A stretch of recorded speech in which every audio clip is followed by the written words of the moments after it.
That's the paradox of her existence. She doesn't need to command attention, yet she does. Her silence is not absence, it's intensity. To sit beside her without speaking is to be reminded of what real connection feels like before words dilute it. There's an unspoken conversation happening in those moments, the kind that doesn't need language, because it's older than speech itself. Men sense it instinctively. They don't fidget or reach for their phones. They simply stay, aware of the pulse between them. It's not comfort they're feeling, it's reverence disguised as calm. And she rarely realizes how rare that is, to make silence feel alive, to make stillness throb with possibility. You see, the essence of true allure isn't in what's shown, but in what's felt. It's in the depth that can't be photographed or described, in the patience of someone who doesn't need to fill every pause with noise. When she looks at someone and says nothing, the gaze itself becomes a language, a question, a reflection, sometimes a homecoming. Men often misinterpret this stillness, mistaking it for distance, when in fact it's the opposite. It's presence at its purest, undiluted, unhurried, unguarded. It's the rare permission to simply be without performing. And that, in a world of constant motion, feels like gravity. But she doesn't always live from that awareness.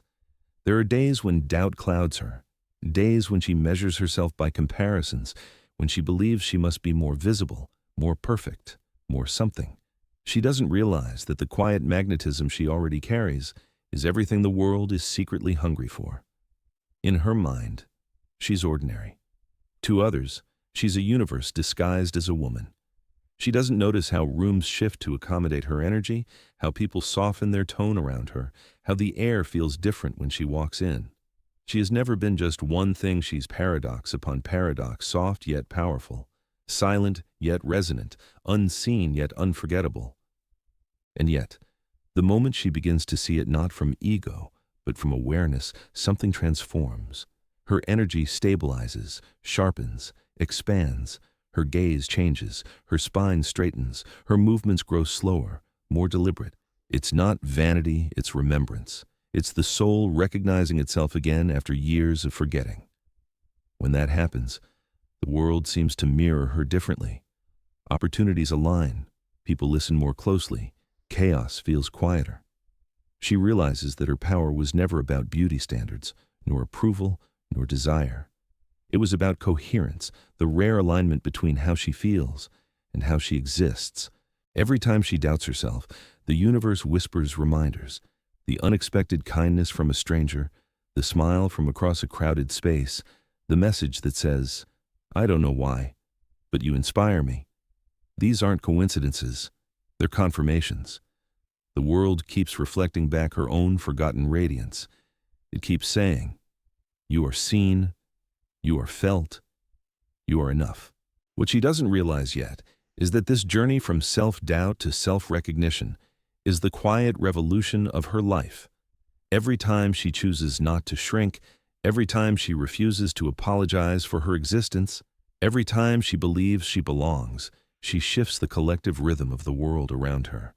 That's the real meaning of feminine power, not dominance, not seduction, but presence. It's in how she walks into a room without the need to be the loudest voice. It's in the calm she carries when others chase approval. It's in her ability to listen deeply, to smile softly, to exist without defense. That is where true beauty lives, not in competition, not in perfection, but in the freedom of authenticity. And slowly, she begins to see it, in the mirror, in the reactions of others, in the quiet confidence rising inside her. She starts to understand that her worth was never a question to be answered. It was a truth to be remembered. Once she begins to see herself clearly, the world starts to look different. Not because it changes, but because her perception does. The same streets she used to rush down now feel wider, lighter.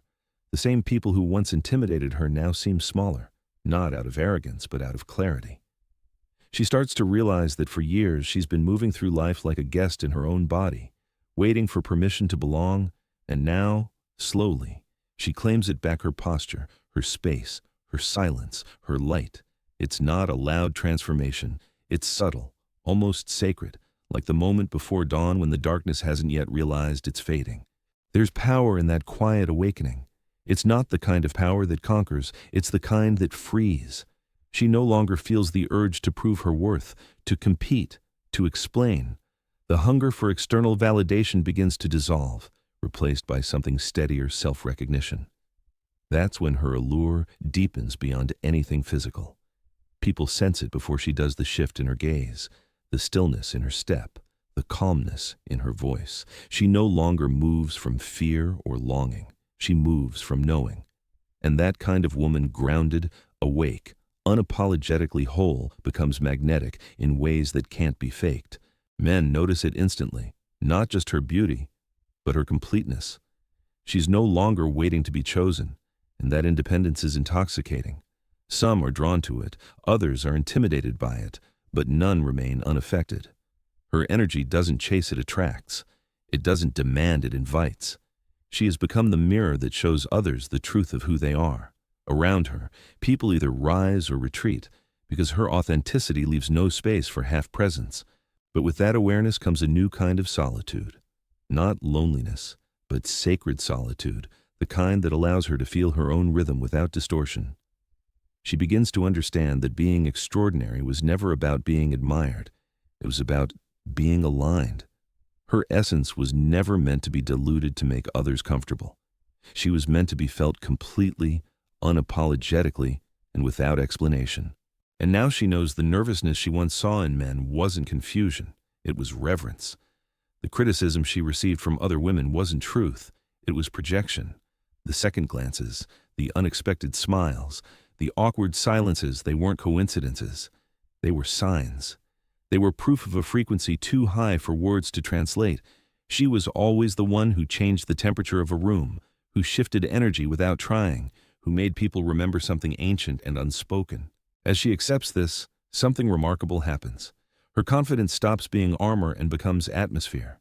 She no longer needs to defend her worth. She simply embodies it. There's no performance, no strategy, just quiet certainty. When she speaks, her words carry weight because they come from presence. When she laughs, it feels like sunlight breaking through clouds. Even when she's silent, people lean closer, unconsciously craving the peace she radiates. It's the kind of transformation that doesn't ask for applause, only awareness.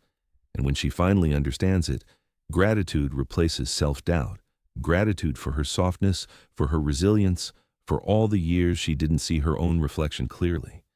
Because now she knows every overlooked moment, every unspoken compliment, every nervous glance was life's way of whispering, "You are luminous even when you forget."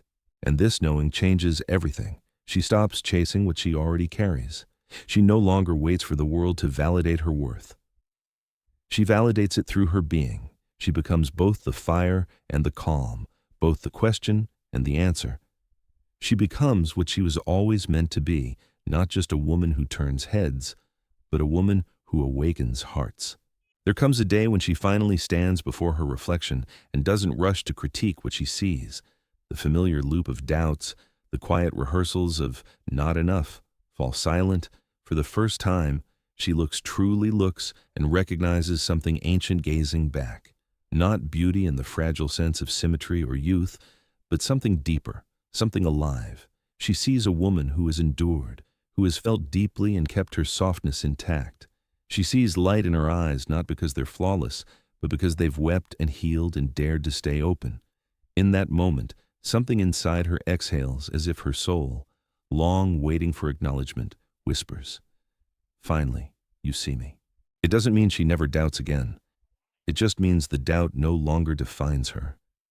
She still has quiet days, the kind where her reflection feels unfamiliar, where the world seems indifferent. But even then, she remembers what she's learned, that her worth is not measured by how loudly others affirm it, but by how quietly she honors it herself. She doesn't chase validation anymore. She recognizes reflection. Every kind glance, every spark of connection, every smile that lingers, they're no longer mysteries to her. They are confirmations that what she carries within radiates outward, felt even by strangers. The truth is, she's not extraordinary because the world notices her. The world notices her because she is extraordinary. It's not her perfume, her dress, her walk, or her hair that captivates. It's the invisible language of her authenticity. Her beauty is not decoration, it's declaration. It says, I have learned to live inside my own skin. It's the beauty of being unhidden, of no longer apologizing for taking up space, of loving without the need to be understood. And men, those who truly see, respond not with conquest, but with wonder. They don't want to possess her, they want to understand what peace feels like in her presence. The nervousness, the hesitation, the retreat, it all makes sense now. Her energy calls for truth, and truth requires courage.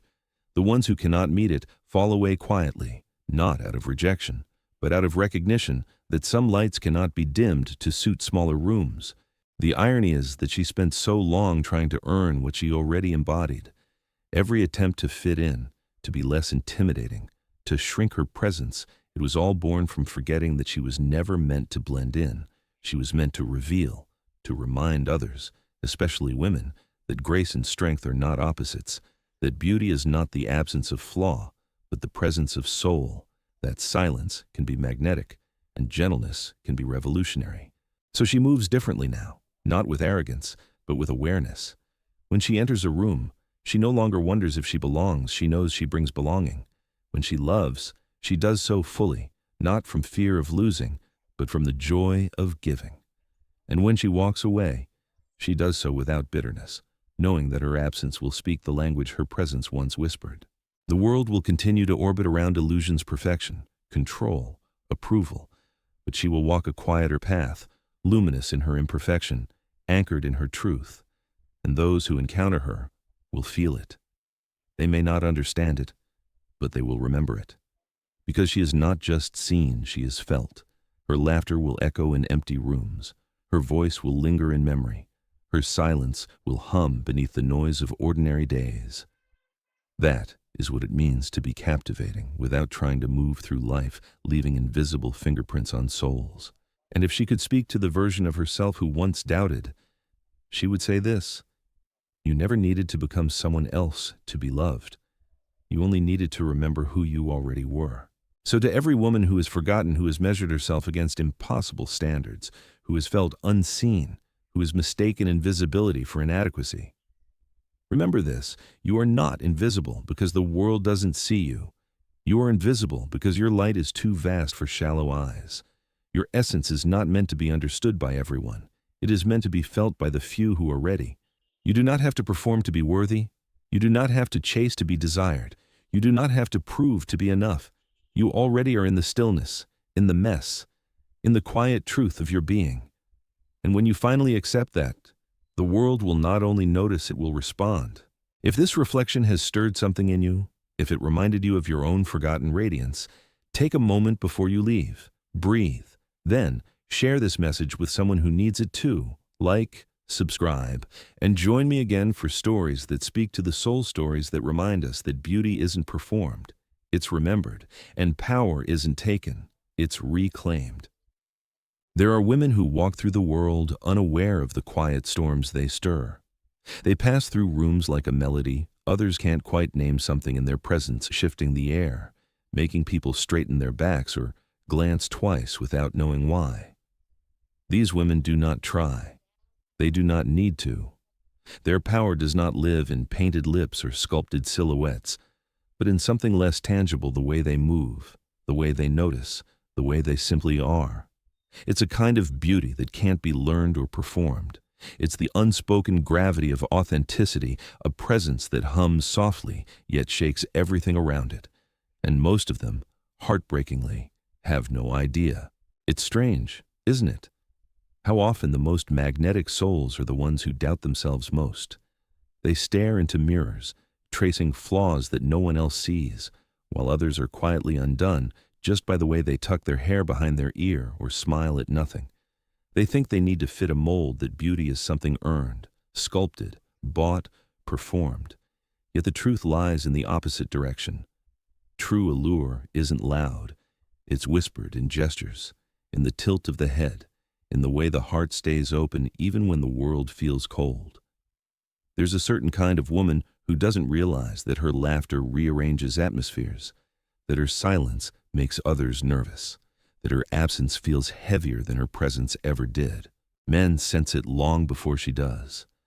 They become restless around her fumbling words, touching their collars, glancing away too quickly as if her eyes have caught them off guard.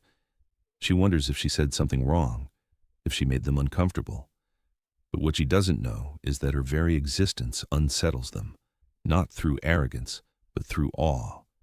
There's something in her that reminds them of depth of truth, of something ancient that refuses to be tamed by surface attraction.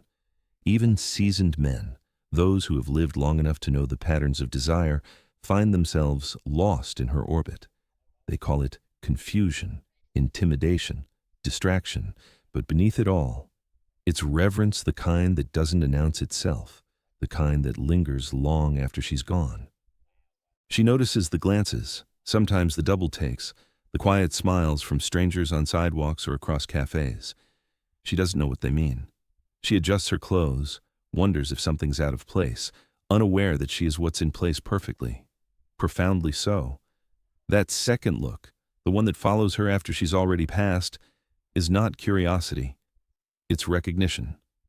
A man might not know why he turns his head again, but his soul does. Something about her insists on being seen, not her body, but her essence. That subtle balance between grace and gravity that makes everything around her seem just a little more alive. And yet, she still doubts. She wakes some mornings feeling dull, unremarkable, hidden. She ties her hair carelessly, shrugs into her jacket, glances at her reflection without affection. Then, without warning, someone compliments her. Not on her appearance, not exactly, but on something less definable. "You have this energy," they say.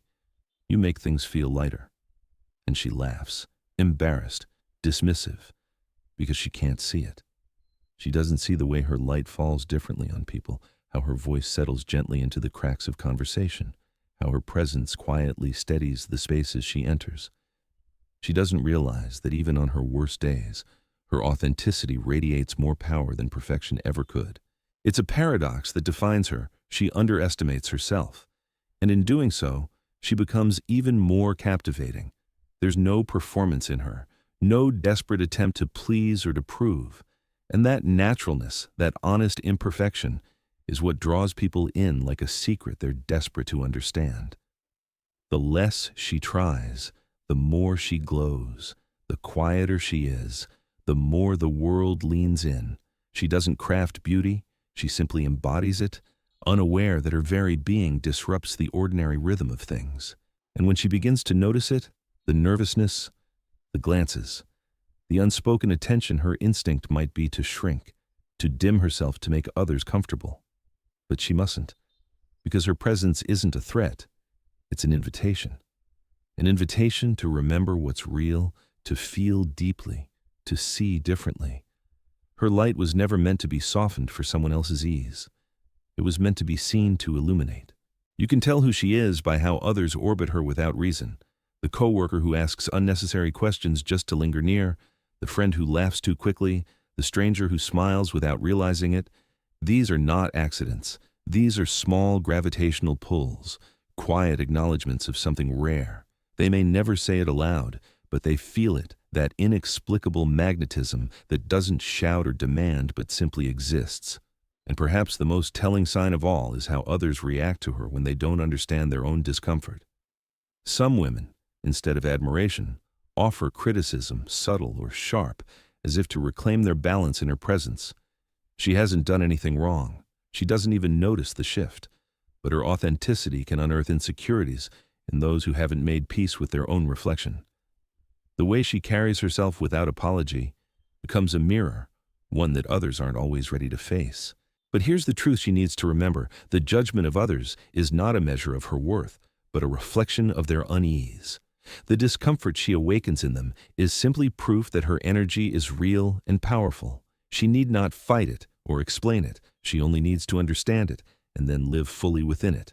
Sometimes that power reveals itself in the smallest of moments, a stranger's lingering smile, a quiet stare across the room that lasts a second too long. It happens on a train, in a supermarket aisle, while standing in line for coffee. She doesn't do anything extraordinary. She's not dressed to impress, yet something about her disarms people. Men smile without knowing why. Women pause as if trying to decode her calmness. These gestures seem meaningless on the surface, but they're not. They are echoes, faint reverberations of what her presence stirs in others. When someone smiles at you without reason, that's the soul acknowledging beauty before the mind has time to interfere. True allure doesn't scream for attention. It doesn't walk into a room demanding to be seen. It enters quietly, allowing curiosity to bloom in its wake. It's the kind of beauty that cannot be performed because it's not built, it's remembered. It's the natural frequency of someone who's learned to exist in harmony with herself.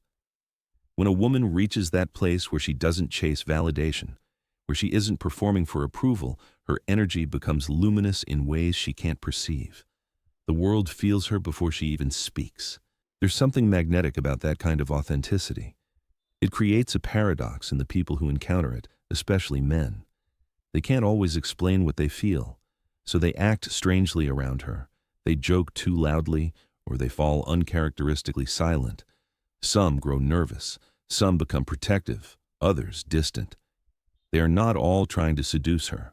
Often they're simply overwhelmed. Her presence reminds them of something that no amount of confidence or charm can replicate: vulnerability. She draws out the truth in people, even when they try to hide it. That's why sometimes men in relationships still glance her way longer than they should. It's not always about desire. It's about resonance, that rare recognition of something authentic in a world built on masks. She doesn't flirt. She doesn't tempt. Yet her energy unsettles, not because she seeks attention, but because she mirrors back what others have forgotten: a kind of aliveness, an emotional honesty that can't be faked. It's easy to misunderstand that power, to think it's dangerous or disruptive. But really, it's sacred. It's the quiet revolution of a soul fully inhabiting its body. And social media only amplifies this paradox. She might post a photo she barely thought about: messy hair, soft lighting, an ordinary moment. Yet the response is louder than anything she'd planned or polished before. She wonders what they see that she doesn't. Why a simple glance, a candid frame, stirs so much attention, but it's not the photo that's captivating. It's the vibration behind it, the honesty, the ease, the lack of pretense. In a digital world obsessed with performance, authenticity is the most radical beauty there is. Men sense it immediately. They may not know how to name it, but it pulls them in like gravity. They'll stare, then look away. Message, then disappear. Approach, then retreat. Not because they're indifferent, but because something about her makes them feel exposed. Her silence demands truth. Her presence demands sincerity. And not every man knows how to stand inside that light. So they dance between approach and distance, unsure whether they're chasing her or running from themselves. That's why she must never take their confusion as rejection. Their silence isn't disinterest. It's reverence mixed with fear. It's the body's response to something that feels too real in a world used to pretending. Some men pull away because they feel they're not enough. Others return when courage catches up with longing. Either way, she leaves an imprint. She becomes the thought they revisit in the quiet moments, the one that stirs something they can't quite name. Yet what she rarely understands is that her most magnetic quality isn't what others see, but what she still refuses to see in herself. She doubts her worth, questions her reflection, wonders if she's enough, and that humility, that unawareness, only deepens the mystery. Because the moment she stops trying to become someone and simply is, she begins to radiate something ancient, something untouchable. It's the beauty of unguarded being, and the world responds. It always does. It mirrors back her frequency in unexpected ways, in fleeting glances, unspoken admiration, subtle envy, quiet loyalty. Every reaction, even the uncomfortable ones, are proof of her resonance. It's not about perfection. It's about presence. She doesn't need to be flawless to be unforgettable. She only needs to be real. But she often forgets this. She confuses attention with worth, or assumes absence means invisibility. What she doesn't realize is that even when she's gone, when she leaves a room, a conversation, a life, something of her remains. Her energy lingers, like perfume in the air, like a song that won't stop humming in the back of the mind. That's what true attraction does. It imprints quietly, permanently. Her absence becomes louder than her presence ever was. And that, perhaps, is the purest form of beauty, the kind that doesn't just draw eyes, but stirs memory. The kind that doesn't fade when she's no longer near. There's a strange stillness that follows her departure, a silence too dense to be ordinary. Conversations lose a bit of rhythm, laughter softens, and though no one mentions it, everyone feels it. That's the invisible footprint she leaves behind, the quiet ache of presence once it's gone. Some might call it charisma, others might call it energy. But it's something deeper than either. It's the imprint of a soul fully awake, one that has lived enough to carry both gentleness and gravity at once. When she leaves, the space remembers. It's as if her light bends the air for a moment longer before dissolving into memory.